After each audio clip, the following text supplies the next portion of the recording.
it adds capacity, it's always a rapid increase, because that's the nature of the industry. And all those folks who are doing that, they are market-savvy businessmen. They know what they're doing. They are projecting the demand for the future.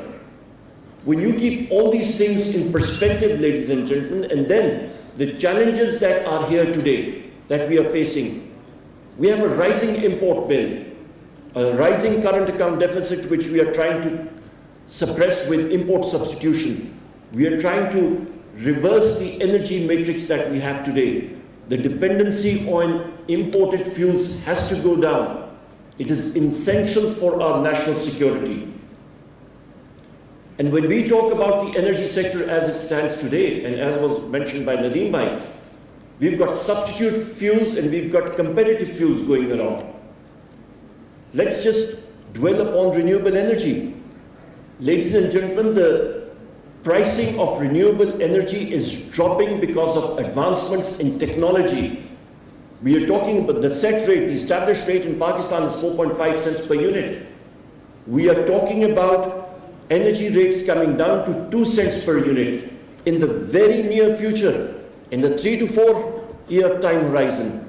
We are talking about, I was in China, and we were talking about solar energy rates going down to 0.5 cents per unit. So when you have these competitive factors that you're dealing with, you have to put on your thinking hat and your research and development hat and see how you can be part of the change. And now comes the Kodak moment. How many of you have heard Kodak? Raise your hands, please. The reason being because it was one of the largest film manufacturers in the world. What happened? It just disappeared. Why? Because it did not forecast the change in photography and digital photography that came about. They just didn't forecast it. It was business as usual. And they said, oh, this is a fact. Digital photography will go out of the window. Nobody can capture light as you can do with a film emulsion, an emulsion film. Guess what? They were wrong. The digitization of and technology changes that came about in the world of photography, it just revolutionized everything. And lo and behold, today on your smartphones, you can take photographs that are 24 megapixels. The same thing is happening in the energy sector, ladies and gentlemen. When Nadeem Babur Bhai and myself, we assumed office, one of our challenges in our sector was sitting down with the people and telling them that, listen, you have to keep on adding energy into the pipeline. There has to be incremental, cheaper form of energy that you have to keep on packing in. Why? Because we've got this latent demand. We've got this demand from a sector of the informal economy. And again, going back to that and putting things in perspective, a country like the United States, the European Union, which have very well-documented economies, but many people are not aware of the fact that for the European Union, about 18 to 20% of their economy is also in the informal sector. Why? The cash beds, the mom and pop shops, the taxis. In the United States, it is also about 15%. So you can imagine the size of those economies, and 20% of the European Union economy, or 15% in the informal economy. So when you factor that into the equation, then, ladies and gentlemen, you have to provide for them. And the demand for the cheap energy is there. So if you go forward and we're looking at a downward trajectory in the prices of energy, and we are telling our people that stop thinking with blinders around your eyes, open your minds to the fact that in today's world, as you bring in more energy, we will be replacing the more expensive energy out of the pipeline. We'll be keeping it away, and it may be even cheaper just to make the capacity payments and bring in the renewable energy. Because once in our matrix of growth, the drivers of economic growth, energy is a major component. I don't have to tell this to this august audience. Once we bring that in, it just unleashes the sector. It gives tremendous impetus to our economy. That's where competition comes in.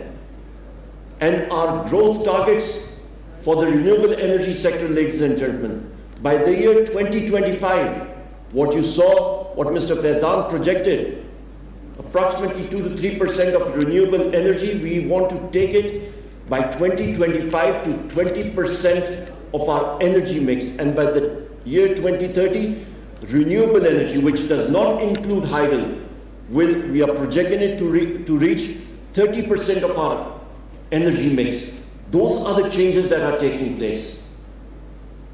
Now, when we bring all this into the perspective of where technology is taking us, in the petroleum exploration sector, you're the experts here, ladies and gentlemen, but let me just add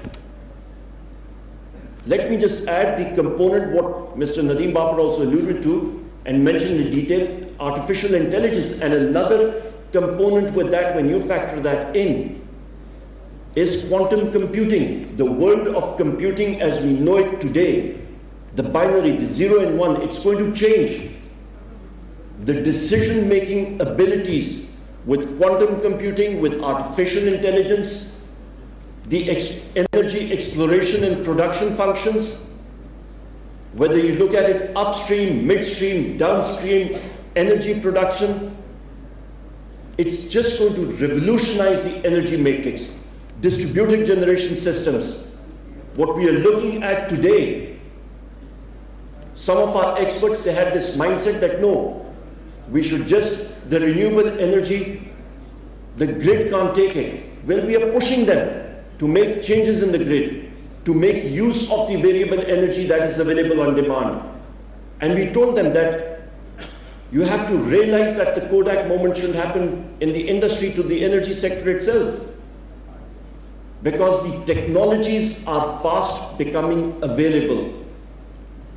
Just to give you an example, in the military, the F-18, the F-16 aircraft, what we are manufacturing, the JF-17 aircraft, just to give you what the inherent nature of these aircraft and what technology does to them.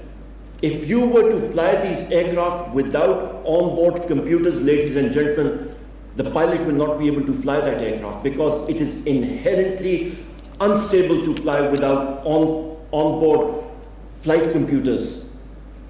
They are making corrections at the rate of 400 calculations per second to keep the aircraft to keep the aircraft flying. The same thing is happening elsewhere. So with these smart grids that are coming up, we'll have to look at net metering. When net metering energy comes into the system, how much and what at the microsecond demand level will have to be analyzed.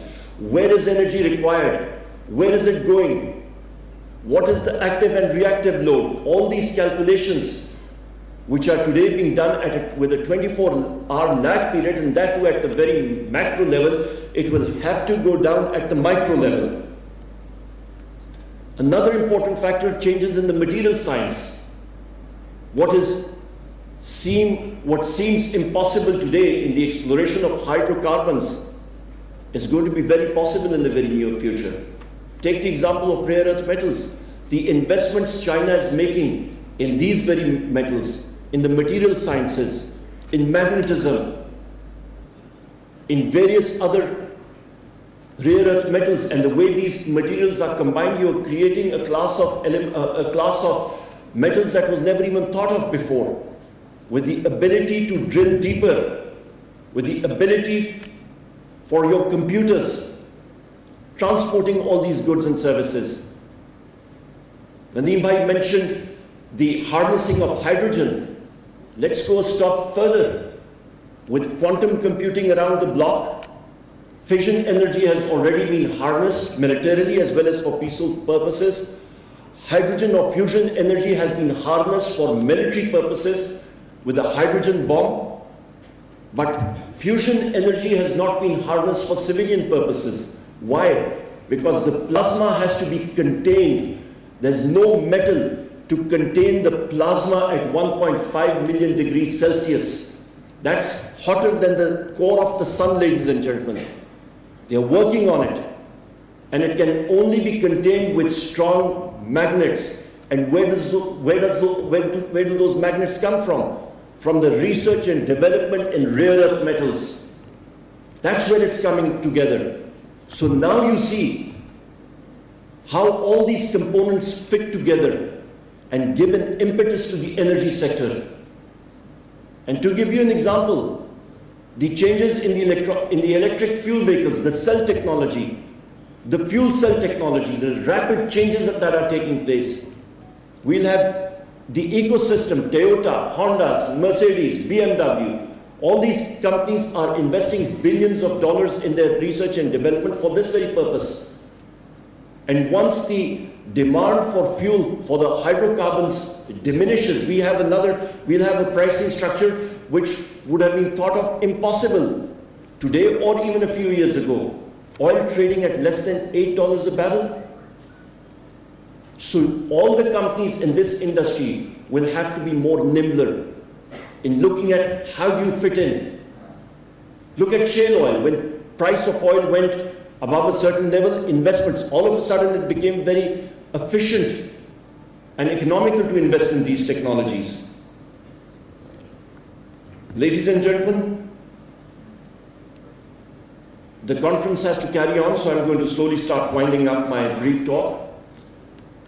What I would encourage is the research and development by the oil and gas sector, the energy sector with academia, and I'm very happy to see the living example over here with universities in Pakistan. But let's take it a step further as well. Venture capital. If you look at Silicon Valley, that's where the secret of America's success came in from. I mentioned the GDP of Saudi Arabia. I mentioned Pakistan's GDP. Let's just put things in perspective. Microsoft does not pump oil or is in the E&P business. Your Apple computers is not in the energy sector. But look at their revenues. The revenues of some of these companies together are greater than the gross domestic product of countries. It's more than $800 billion, ladies and gentlemen. So that's the size. Look at Walmart. These companies are producing value through integrating technologies. Walmart is a retailer, one of the largest American companies. How does it get its low prices? Using technology. Therefore, within this sector as well, you have to grow, be nimbler, use technology, use venture capital, get the people, the students in, fund their research.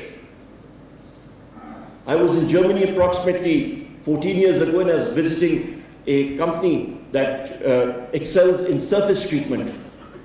And that company, the executives of those companies at that time, ladies and gentlemen, they said just to keep ahead of the game, they invest 2 to 3% of their revenues, not profits, revenues in research and development. That is what we have to do in the energy sector and as a nation. Last but not least, ease of doing business and job creation. The Prime Minister of Pakistan, Mr. Imran Khan, ladies and gentlemen, in every single meeting, and Nadeem Bhai and myself, we are together in every single meeting of the economic group, of the ECC, of the energy, and the Prime Minister hammers it into all of us that you have to think for the people of Pakistan. Job creation. We have to have an environment in which it is a transparent and competitive environment where companies come in and invest. We are reducing red tape. We are making the system more nimbler, more efficient, more proactive, so that companies have to interact with government only on a need-to basis. There shouldn't be paper pushing taking place, because we realize that the most valuable commodity for any businessman or a leader of business houses is time. So we want to leverage your time so that you can spend it on more active and more productive uses. And that is what we are doing. We've got, as I mentioned, we've got our renewable policy out, and we got all the stakeholders in. All the stakeholders' input came in for the first time. Similar thing was going to happen with the E&P policy as well as with the energy policy. And we want you to invest in Pakistan, ladies and gentlemen. because the variables for growth, for profits are there. The private sector's chief motivator is profits, because you're answerable to your shareholders, be it in any value chain or upstream, midstream, downstream distribution systems of electricity, power generation. And last but not least, let me just give some figures to you so you have this perspective. In the power sector alone, the generation sector, as we mentioned, and the renewable energy projects that are coming in, the ones that we unleashed, they were blocked for various reasons. They're now coming in and investing. The potential for generation alone is $40 billion. For transmission, $20 billion. For the distribution system, $20 billion. We are putting in the power sector at the distribution level, the automatic metering infrastructure. That means your meter to your grids all integrated. The T&D losses are going to go down. There's a complete different program going on loss recovery, which I don't want to go into the details over here because this is not the audience or the forum. Ladies and gentlemen, I just wanted to wind up and just say that welcome to Pakistan, and those of you, the Pakistani companies over here, invest. The sky is the limit, the returns are there, and you have a very proactive government to address your requirements. Thank you very much. Pakistan Zindabad. वज़ीर तवानाई Umar Ayub conference से खिताब कर रहे थे इस्लामाबाद में। उनका ये कहना था कि तवानाई की पैदावार बढ़ाने के लिए जदीद टेक्नोलॉजी का इस्तेमाल नागुज़ीर है। मुल्क में सरमायाकारी और पैदावार में इजाफा हो रहा है। जदीद तकाज़ों को मद्देनज़र रखते हुए इनकलाबी तब्दीलियाँ लाना होंगी। मुस्तक़बिल की ज़रूरियात को पूरा करने के लिए पैदावार भी बढ़ाना होगी। ये थी अब तक की PTV ताज़ा तरीन। मज़ीद न्यूज़ और अपडेट्स के लिए हमारे साथ रहिएगा।